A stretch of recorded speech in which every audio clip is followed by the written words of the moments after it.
súper contento por todo lo que hemos logrado en estos 5 años. Es poco tiempo, pero la verdad que han sido muy intensos. Y bueno, tenemos un modelo con nuestras exhibiciones y justamente hoy estamos inaugurando nuestra 5ª exhibición, ahora vamos a hablar. Pero además de eso tenemos un programa muy interesante con distintas propuestas que van desde la difusión, la capacitación, la educación, todo con miras fundamentalmente al arte y la cultura, el arte contemporáneo en sus distintas expresiones, donde nos gusta fundamentalmente trabajar en proyectos de artes visuales, pero también nos estamos abriendo a otras disciplinas como ser la danza, que es también una expresión muy interesante. En Santander tenemos un programa que nos enorgullece, que es el programa Escuelas, en el cual ofrecemos charlas y primera aproximación al arte a colegios primarios de barrios emergentes y también a los maestros, que los capacitamos. Y la verdad que es muy emocionante ver a esos chicos, esos niños venir a nuestro espacio, recorrer la muestra, hacer preguntas. Muchos de ellos es la primera vez que tienen un contacto con una obra de arte, así que es un muy lindo programa que tenemos. En nuestros proyectos lo que buscamos en la Fundación es, más allá del valor artístico y estético y la trayectoria de los artistas, nos interesan también cómo dialogan con temas muy sensibles para Santander y para toda la comunidad, como es la inclusión, como es el medio ambiente, el trabajo en comunidad. Todos valores que nos interesa mucho promover desde Santander y porque consideramos que son muy importantes para la comunidad donde servimos.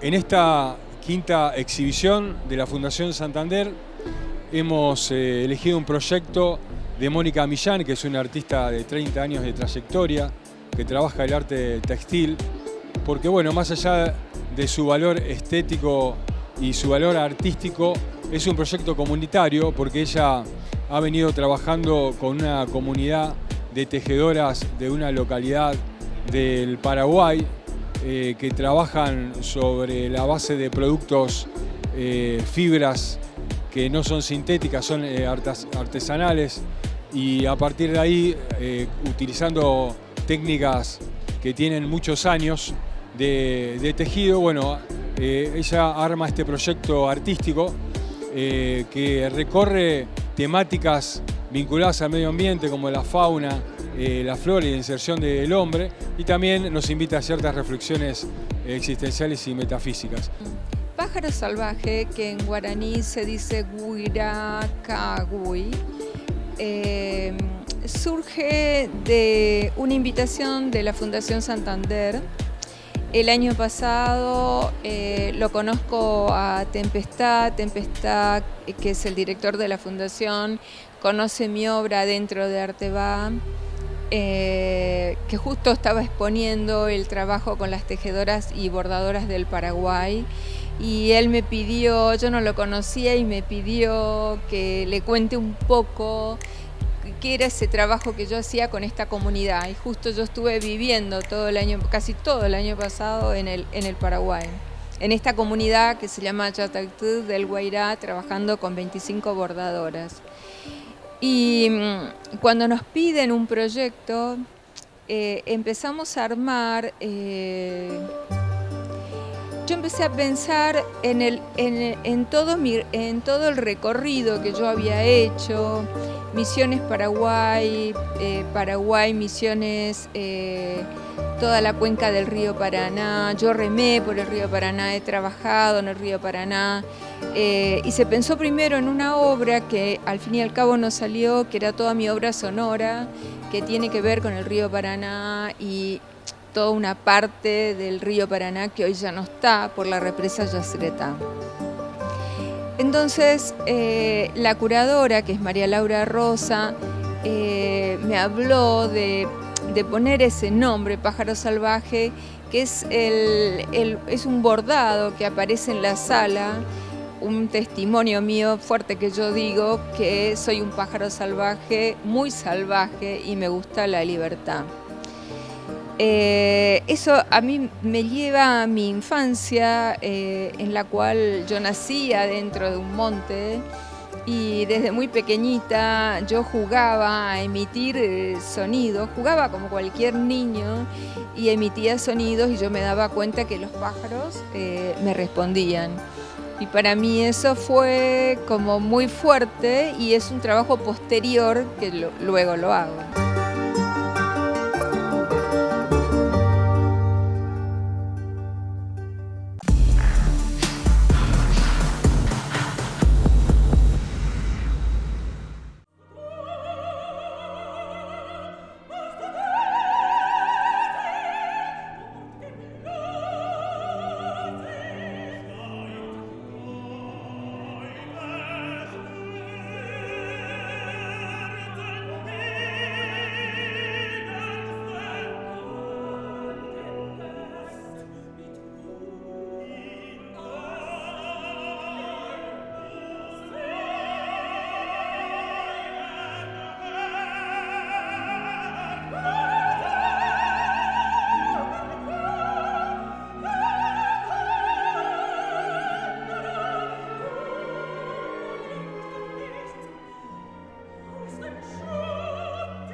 Industria azucarera, la identidad de los tucumanos creo que nos engloba desde siempre.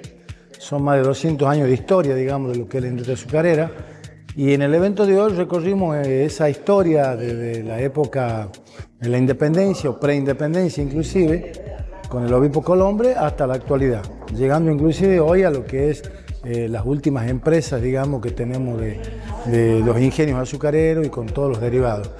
Creo que en este camino que vamos a recorrer y que hemos recorrido durante el día de hoy, es un camino que no solamente lleva a la historia de cada uno de los tucumanos, sino fundamentalmente a su vivencia, a la producción, a la economía, a lo que había de más, lo que había de menos, y fundamentalmente en la galería de fotos que pusimos un poco contamos la historia, ¿no? La introducción pasaba por ahí, porque después hay una especie de charla de uno y del otro lado, pero fundamentalmente el tema de la foto creo que nos adentran en esa realidad, a veces dolorosa, pero en realidad al fin, ¿no?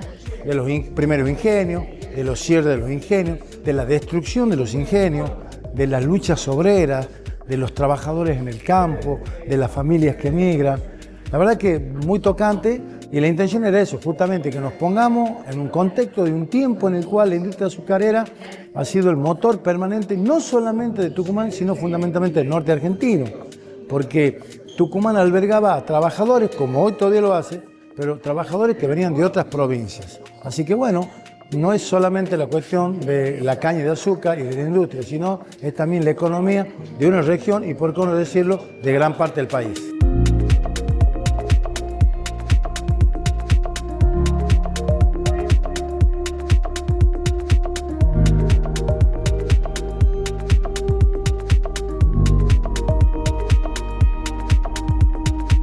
Me encantó esta experiencia porque se aúna lo académico con lo testimonial, con actores del complejo cañero, que son el delegado comunal, el propio director de la casa, que es criado en la plena epicentro azucarero de Tucumán, con el ballet de Santana. Cada pueblo de Tucumán tiene su ballet.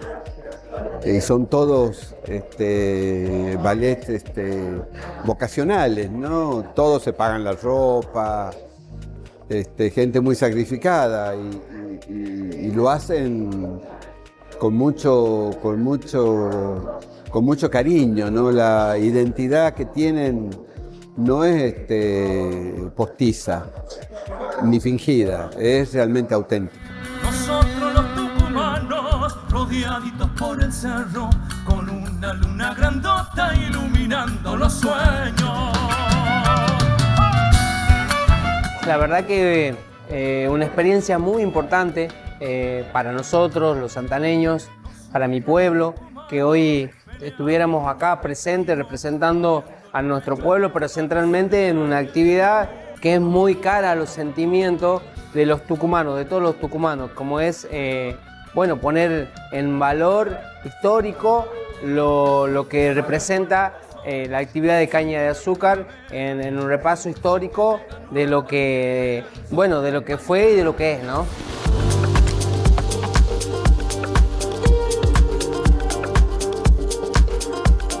Parecen fábricas, porque la arquitectura que tienen es una arquitectura en general, fines del siglo XIX, comienzo del siglo XX, grandes galpones, ladrillos a la vista, las grandes chimeneas. Hay que tener buen ojo para saber de que es un ingenio azucarero. Pero en realidad no fabrica nada. La sacarosa que produce y que sale en bolsas, en otros estados, en estado líquido, o también, digamos, en forma de alcohol, es producida en el campo. La planta, la caña de azúcar, ahí está, en el proceso de la fotosíntesis, la verdadera fábrica de la sacarosa. Es una gramínea maravillosa, que es un complejo vitamínico con gran energía y que es un alimento de la humanidad de hace 7.000 años. El ingenio Santa Ana, realmente tiene una relevancia muy importante por lo que significó en la estructuración del pueblo. Los pueblos se armaban en función de los ingenios y en nuestro caso, imagínense que teníamos el ingenio más importante, no solo de Argentina, sino uno de los más importantes de Sudamérica, lo cual nos dio una estructura que aún hoy muchas de las cosas preservamos y obviamente que también influyeron en lo que significó el proceso siguiente del post-ingenio también dentro de lo que, y es lo que hoy es también a partir de esa estructuración como pueblo, ¿no?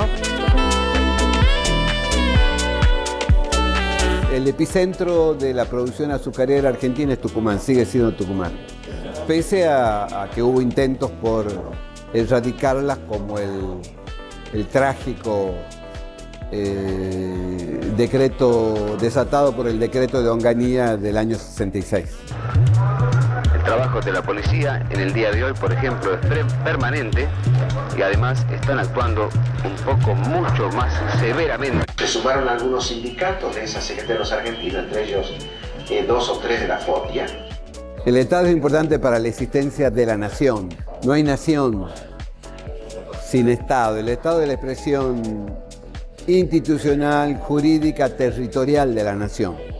En el caso del azúcar, brindó un marco de protección para que el azúcar del norte, producido a 1.300, 1.500 kilómetros, pudiera competir con los azúcares importados que llegaban a Buenos Aires por vía marítima con un costo de transporte insignificante. Bueno, la industria azucarera sigue siendo la más importante y obviamente con una importante relevancia dentro de la economía tucumana y socialmente generando miles de puestos de trabajo, ¿no? Obviamente con el avance de la tecnología y esto obviamente tiene una implicancia dentro del número de los trabajadores y trabajadoras que hoy conforman, que son mucho menos de lo que en algún momento fueron. Y el tucumano tiene mucho de azúcar, tiene mucho de verde, tiene una identidad donde muy cercana, que en tiempos de crisis tenemos esa hermandad y ese acercamiento necesario para que las crisis duelan menos, y eso es una particularidad que, bueno, anhelamos preservarla, porque realmente es como pueblo nos sentimos muy orgullosos de nuestra identidad, y eso nos caracteriza a lo largo y ancho de nuestra querida Argentina, ¿no? Solo le pido a Dios que el dolor no me sea indiferente, que la reseca muerte no me encuentre vacía y sola sin haber hecho lo suficiente.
Soy un pájaro salvaje y me gusta la libertad. Estamos en la Fundación Santander. En esta exhibición la artista nos propone obras de 30 años de trayectoria.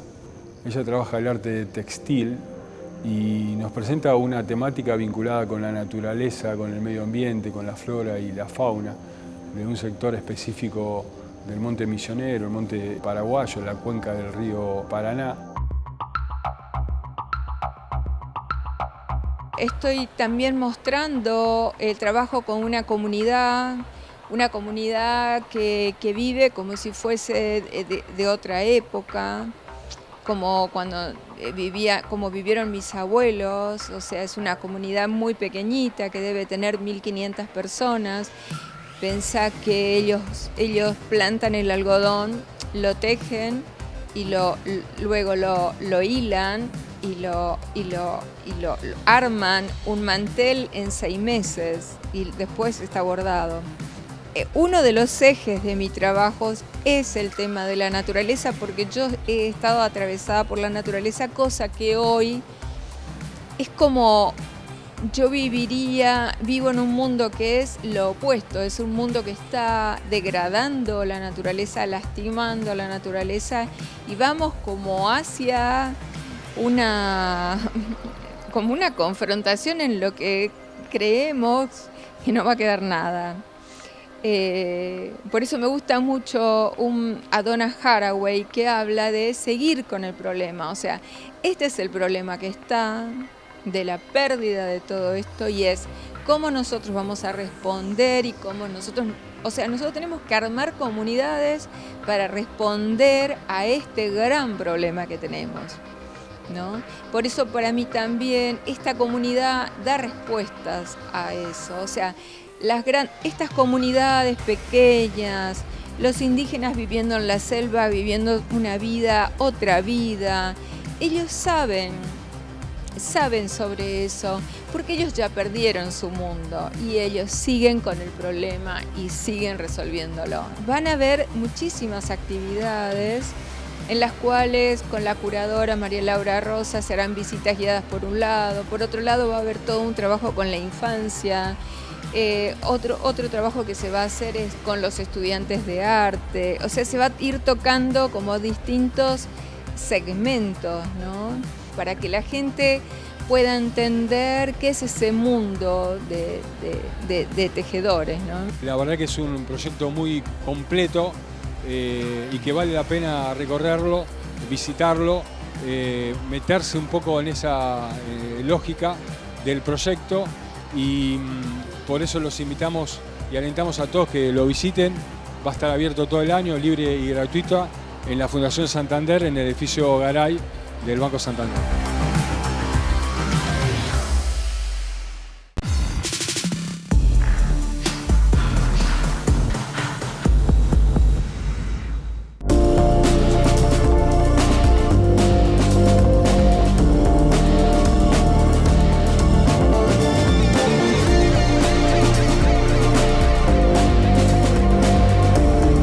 El punto de partida no fue un momento en especial, yo siempre pinté, creo que nací pintando.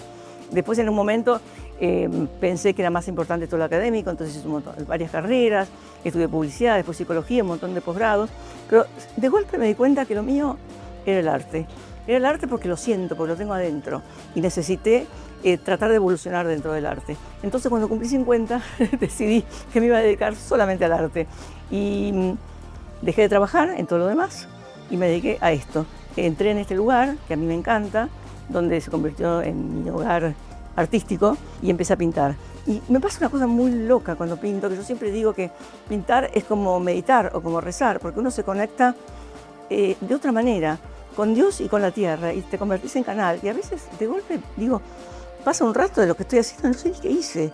Y dije, wow, ¿qué pasó? Y me doy cuenta que casi que no soy yo por momentos, porque estoy como un poco fuera de mí. Y esa es una sensación que le pasa cuando es la inspiración que sucede eso, y es maravilloso. Y ojalá me pasase siempre, pero uno no puede vivir en ese estado permanentemente, o sea que uno a veces vuelve a la vida. Pero realmente es una situación que me encanta y trato de repetirla permanentemente, aunque a veces no lo logro todos los días.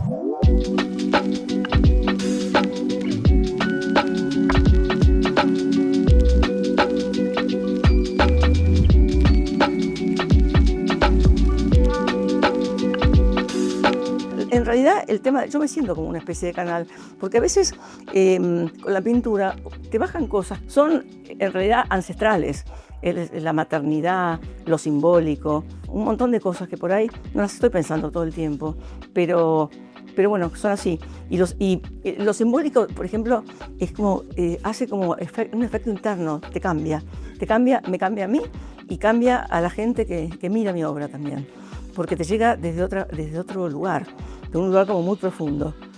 A veces tengo gente, un montón de mujeres llorando adelante de la obra, y a veces la gente me pregunta, ¿qué les haces? No les hago nada, les cuento lo que me pasa nada más.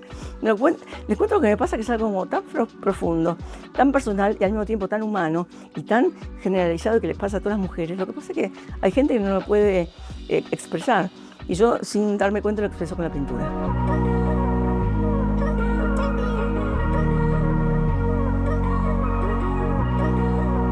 Son temas que nos pasan a todos en este momento de la vida. El volar representa la libertad, los proyectos, los sueños, las alas para alcanzarlos. Pero también son los hijos que se van, pero que no se van solos, se van con nuestro amor y con todos y con todo lo que nosotros les enseñamos, con todo lo importante, digamos. Después en la serie Hijas del Mar, que es la serie esta de las mamás con los chiquitos, es un acompañar a los hijos en el camino de la vida, que no es en el camino de la playa o del mar o de los lugares donde transitamos, sino en el camino de la vida en serio, agarrados de la mano de su mamá. Es un homenaje a la maternidad.